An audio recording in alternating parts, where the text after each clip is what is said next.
I'm there. Yes. Do it. So let's go directly into Game 1 of the Team Liquid Open number 13 TSL Qualifier number 6 between Root Gaming's QXC and the mystery newcomer ZeeRax, who apparently has a little bit of experience, but everyone is always excited to see this sort of new style emerge. Let's hit it. Welcome to TeamSpeak, advanced voice communication software for any platform.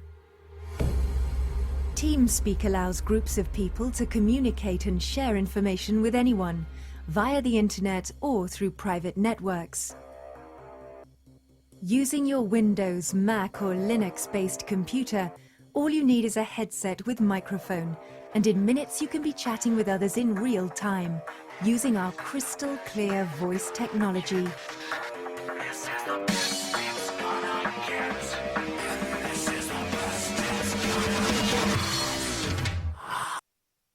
Oh my gosh. Oh, guys, listen, look, okay? Hey, look. It is the finals. I'm day 9, and joined by me, per usual, is... djWHEAT. What's up, guys? I'm so excited for this grand finals day. This should truly be an awesome matchup. I'm duper pumped. I'm duper pumped. In the top right, as the red Protoss pieces, we have ZeeRax spawning in the 2 o'clock position. And in the bottom left, in the 7 o'clock position, is Root Gaming's QXC as the Purple Terran. The Purple Terran will be going to battle today. Now, this is already interesting because ZeeRax normally chooses blue, but apparently doing opposite day, going red. Oh! I'm okay with that, actually. Right, I'm okay with that. I had some hard times with that blue-purple Terran matchup that we saw. And we did just come off of a great game with ZeeRax and taking out Strelok here in a matchup that just saw him, essentially pick away and eventually out macro his opponent to the point where he was able to just move forward and crush. So obviously with some affinity on this map, again, excited to see what this previously Warcraft 3 into Brood War and now StarCraft 2 player will display here in the grand finals. Absolutely, I always say that the safest way to open up in PvT is a 2-gate into Robo opening, but generally it's the sort of Stalker Zealot Sentry, and then you end up getting an Observer and Expand, and kind of maybe consider getting the Immortals, but no, ZeeRax coming right out the gate with the Immortals, making it the linchpin of his defense, and using the Observers as a little bit of the afterthought right there, and it turns into not only an extremely safe opening, but also has a lot of tricky transitions that Terran needs to stay worried about, and seems to be an impenetrable shell for the Terran to bust through early. Yeah, and you know what, Dave? Something I'm going to definitely keep a close eye on, just to kind of, because it's interesting to me, is that in both of the games you pointed out that really that Immortal timing after that Robo goes down for ZeeRax is kind of impeccable. Like, it is just a perfect little timing that allows him to get that unit out and have exactly what he wants, just in case any sort of push might actually come his way. Now, QXC is going to make his way in here, sees the Cybernetics core almost done, and he's just going to poke around again, seeing all the gas, just trying to gather as much information as he possibly can.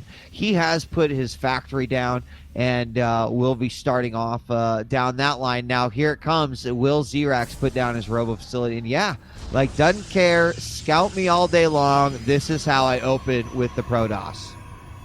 And interestingly, it looks like he is opting, is that true? He's opting to get the Sentry before he gets the Warp Gate. I haven't seen the Warp Gate go down yet.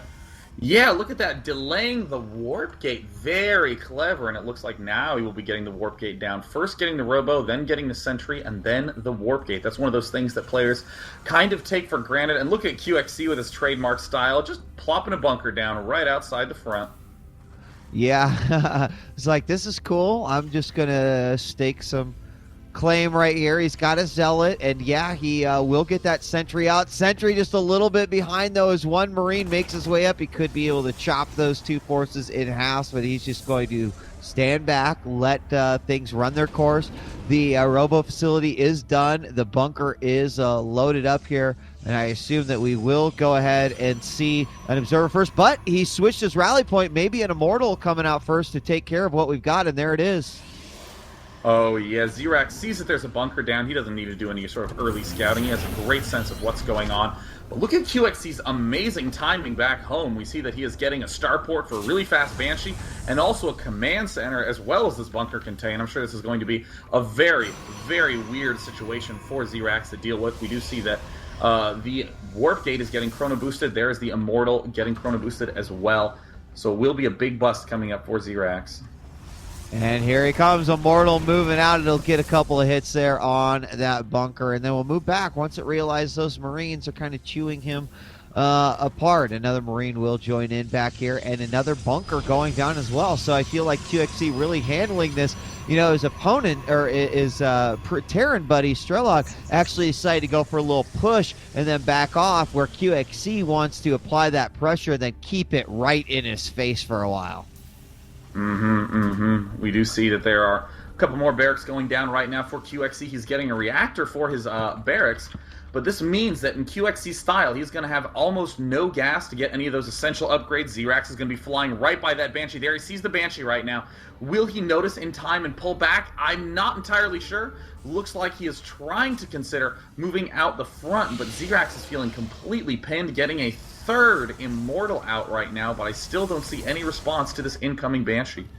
Yeah, none at all. The Banshee is quietly making its way through the back, and there is going to be absolutely nothing there. He's going to have to move these sentries over. There's only 4 of them, and the Banshee actually moves into the front. I'm not sure why he decided to actually go that route, but he almost gets taken out down to 14 points of health. What do you think was behind that decision-making there?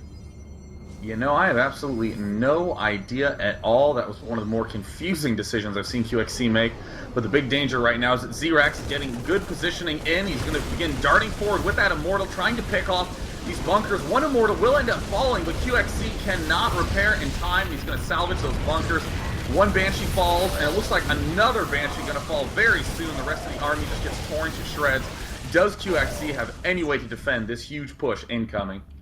Yeah, he's got a couple of Marines, some SCVs transferring, 2 bunkers going down, and hello, deja vu, because this is almost exactly what happened in the previous game we saw with ZeeRax, where he really kind of took this early on pressure. He composed a unit composition that he was comfortable with, and now it looks like he is going to have a leg up over his opponent as he begins to move into the natural.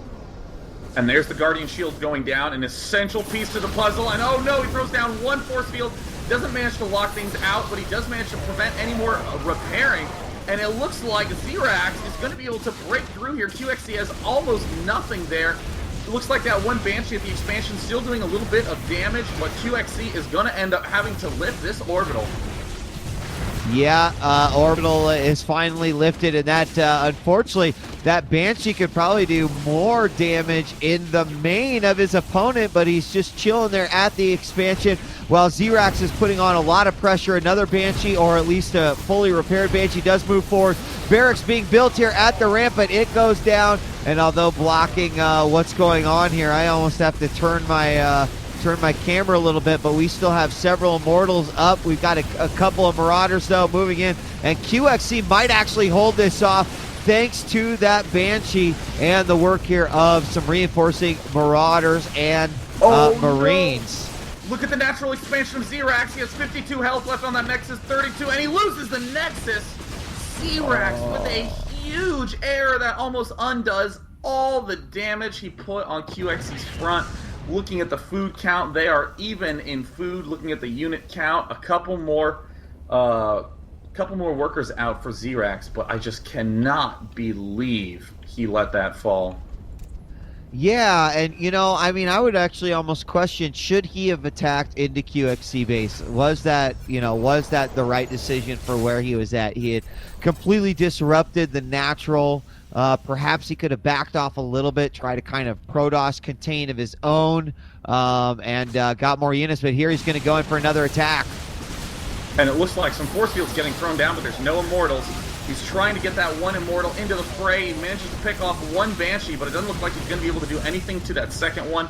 Again, with the Zealot Sentry Immortal mix, will that Banshee be able to stay alive? Maybe.